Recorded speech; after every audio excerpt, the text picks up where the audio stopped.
La infancia es una de las épocas de los niños en la cual su preocupación debe de ser jugar, crecer y aprender. Cuentan con derechos universales establecidos en el Tratado Internacional de la Asamblea General de Naciones Unidas, donde se reconocen los derechos humanos básicos de ellos, de niños, niñas y adolescentes. La infancia es la época en la que los niños y niñas, su máxima preocupación es jugar, aprender y crecer. Cuentan con derechos universales establecidos en el Tratado Internacional de la Asamblea General de Naciones Unidas, donde reconoce los derechos humanos básicos de todos ellos, niños, niñas y adolescentes. Según un informe publicado por el Comité de Reino Unido para la UNICEF, denuncia la explotación a la que son sometidos 180 millones de niños y niñas en el mundo y resalta que para poner fin a esta situación es necesario un compromiso en todos los países y en todos los niveles. De los 352 millones de niños y niñas entre 5 y 17 años que trabajan en el mundo, 180 millones, o sea, 1 de cada 12, lo hace en situación de explotación, enfrentándose a las peores formas de trabajo infantil. Esto significa que realizan trabajos peligrosos, que son sometidos a esclavitud o trabajos forzados. También son reclutados por grupos armados o son utilizados para su explotación sexual, comercial o para realizar actividades ilegales. Dentro de las principales razones por las cuales los niños y niñas entran al mercado laboral, se encuentra en primer lugar la pobreza. Muchas niñas y niños abandonan la escuela primaria porque su familia no puede hacerle frente a los gastos más básicos sin su aportación. También la ruptura familiar es otro de los factores principales de que niños y niñas tengan que vivir solos o por sí mismos.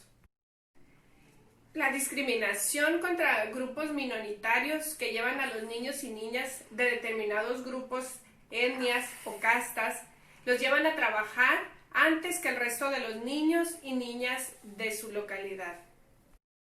Otra de las razones es la esclavitud doméstica.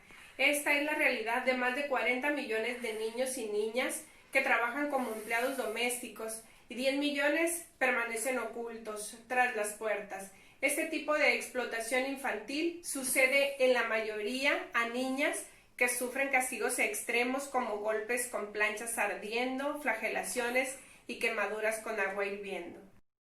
La educación es esencial para prevenir la explotación laboral infantil, porque proporciona los conocimientos que darán a los niños y niñas opciones de futuro.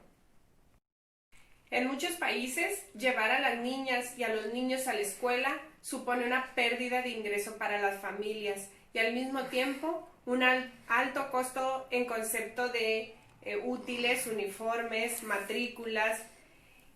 Sin un compromiso de las autoridades en materia de educación, millones de niños y niñas seguirán corriendo el riesgo de abandonar sus estudios para meterse al campo laboral.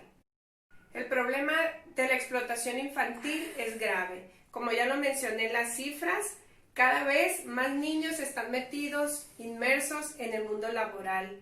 Una de las soluciones que yo le encuentro a este problema es la educación.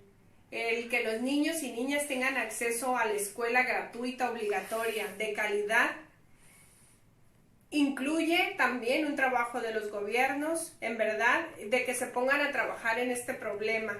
Legislar también las medidas adecuadas para minimizar este problema.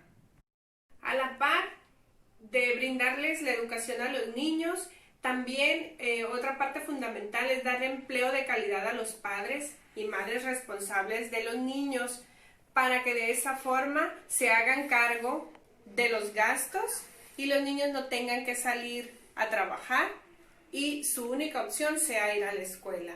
Eliminar también las normas sociales que legitimizan el trabajo infantil. El trabajo de los gobiernos es proteger los derechos de las niñas y niños.